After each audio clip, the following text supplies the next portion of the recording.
At the end of the game, the players must be able to first, provide one's definition of the learned curriculum.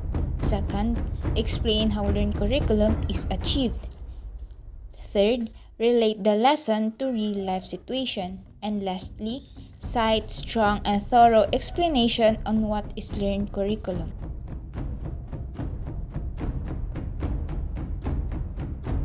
Welcome to Jumanji, Unravel Learned Curriculum.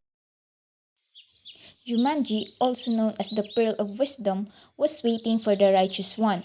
Only the wise and pious one will obtain the Jumanji, which is guarded by wild beasts.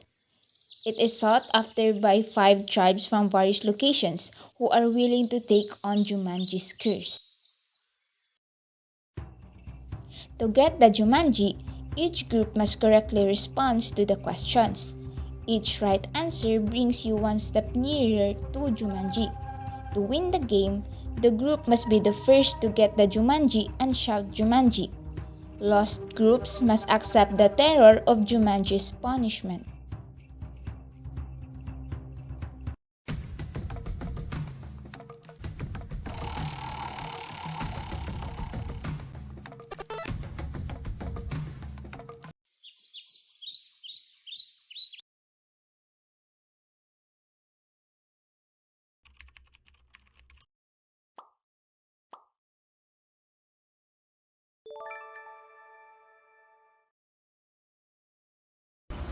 Let's now unravel the task behind the letter L. Lightning. What is learned curriculum? Learned curriculum refers to the knowledge and skills that students acquire through their educational experiences both inside and outside of the classroom. It encompasses the subject they are taught as well as the additional knowledge and competencies they gain through various learning activities and experiences. The learned curriculum is influenced by several factors such as educational policies, curriculum frameworks, teaching methods, and as well as the choice made by the teachers and students. It may vary from one school or educational institution to another, and it can also evolve over time as new research and pedagogical approaches emerge.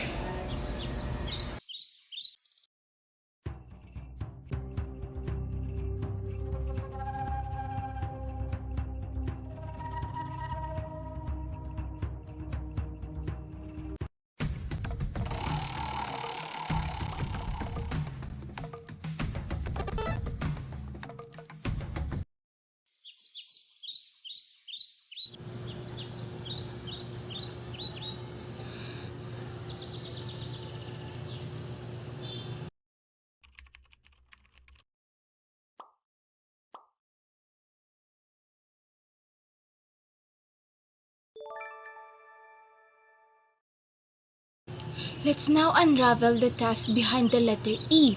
Engage me. Why is learned curriculum important? Learned curriculum is important because without it, all the previous curriculum would be pointless. Why pointless? Because if there is no learned curriculum, then the students have acquired nothing from a curriculum.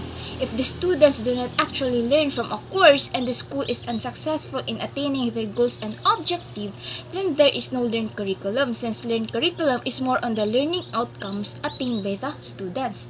In other words, it is what the learners absorb or make sense of as a result of interaction with the teacher, class fellows, or the institution. Learned curriculum is also important because as teachers, what one teaches is not always what the students learn. There may be a disconnect and students may not able to retain or understand what is being taught. The reason why there is learned curriculum to determine whether the students are actually learning from you or have achieved the learning outcomes. Thus, only the learned curriculum becomes the curriculum. If the students do not actually comprehend and process the materials you are presenting, then the teachers has achieved nothing and everything is pointless. Moreover, Learned curriculum is important because it reveals all the changes, specifically positive outcomes, occurred in the learners due to the school experience. These outcomes indicates learning.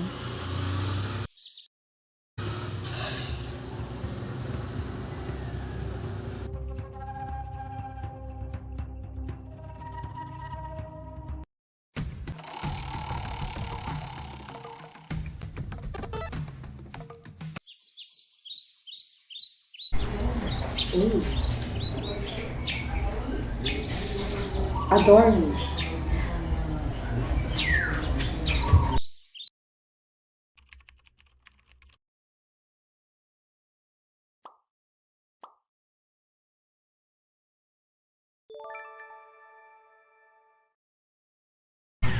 Now that we have learned about what learned curriculum is, it is now the time to wonder. How can a teacher or a facilitator can make the learned curriculum effective in a classroom setting? Yes? Any idea? Okay. So for the teacher to be able to make the learned curriculum effective in a classroom setting, the professor or the teacher or the facilitator of learning needs to be constantly learning so that he or she can share something to the students and the students will learn. Why constantly learning? Because everything in the world changes. Your knowledge today might not be useful for tomorrow's experiences. Therefore, you need to constantly learning. You need to learn every day, every now and then, so that you have something to share to your students. Because again, the golden rule for the teacher is you cannot share anything if you don't know anything. So you must be knowledgeable enough. Yes, it is very important for the teacher to be knowledgeable enough. If you are a teacher, you are expected to know everything because your students will ask anything that is even out of your topic or your subject content. The next is you need to teach students that is relevant, what is relevant to them. In teaching, you need to think about WIIFM. WIIFM, which stands for what is it for me to learn? What is it for me? The students always ask this in every subject and every lesson. Is this important? Can I use this in my daily living? Can I use this in my everyday life? Can I use this when I grow up, when I have a job? So it is important that the topic that you're given to them or you're going to discuss to them or the knowledge that you're going to impart to them should be relevant to their experiences or to their living in a real life scenario, because a student will not be enjoyed, entertained, will not be interested in any topic as if they don't know or if they don't find the essence of that topic to them. So that is how a teacher or a facilitator can make the learned curriculum effective in a classroom setting. First, you need to be constantly learning, and second, you need to teach them what is relevant to their life.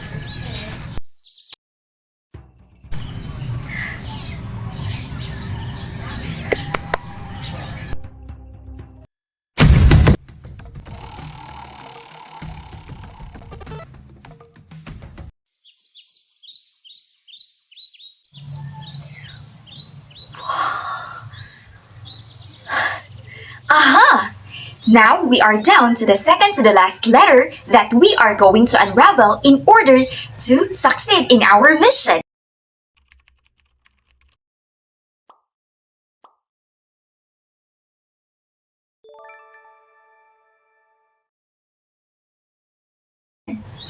R stands for Reflect Me. Now we are going to reflect on the question, how can we assess or how can we measure learned curriculum? So can you guys help me?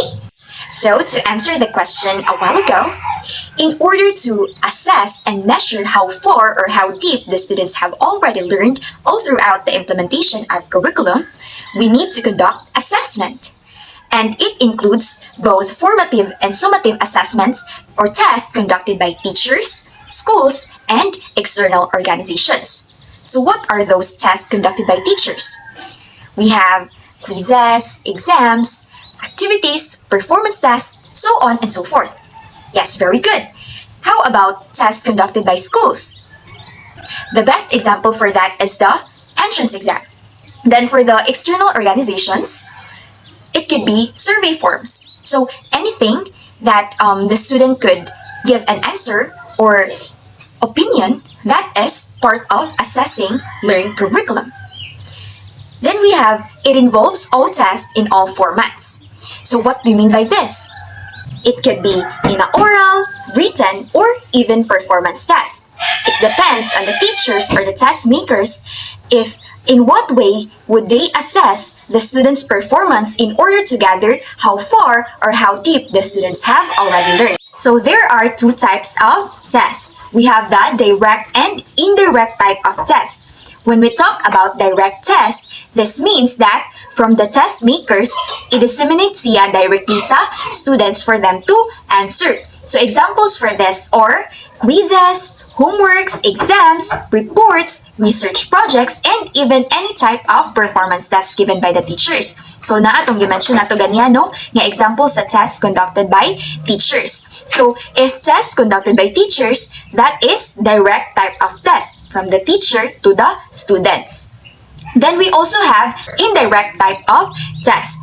When we say indirect, it is called indirect because from the test makers na pay-agian nga chain usa moabot sa students for them to answer. Just like for example, we have course evaluation, student surveys, course enrollment information, alumni surveys, and graduate school placement traits.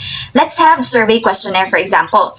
Diba? We don't exactly know who are those mga persons behind nga nag-craft sa questions for the students to answer ani nga survey questionnaire. And kani si survey questionnaire, from the test makers, muagi pa ni sila sa, for example, guard or mga teachers para ma-ansiran sa mga students or ma-disseminate sa mga students for them to answer or fill out any information nga gipangayo. So, it signifies that it is indirect for the fact that from the test makers, dili siya mo directly abot sa students for them to answer na pay-agi ang laing channel or laing nga chain. So, what have you noticed between the two types of tests? Yes, very good. So see, when we talk about direct, it is for grading purposes. And see, indirect is gathering information about the students or it could be their opinions. So it is then proven that in assessing how far or how deep the students have learned, it involves all tests in all formats. It could be for grading purposes or not, as long as there is an application of learning from the students to the real world scenario. So, nagets ra ba? I hope so. Yes! Mission success! Thank you very much for your cooperation.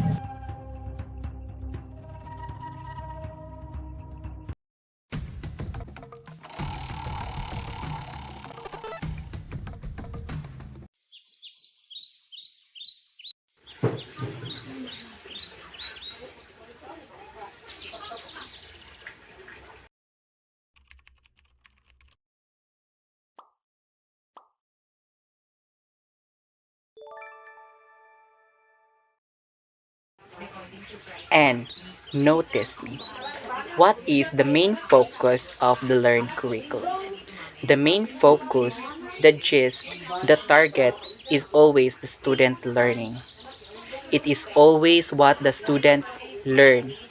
It is what they understand, learn, acquire, and retain from school. The challenge of this curriculum is to eradicate the idea among learners about the assessments. It is where the students will be conscious and try to take ponder on what is on the test or will this be on the test. And we can't deny this fact because this is happening that there are facilitators of learning that making their assessments hard or making their presentation complex. This practice of among educators hinders the retaining ability of information upon learners.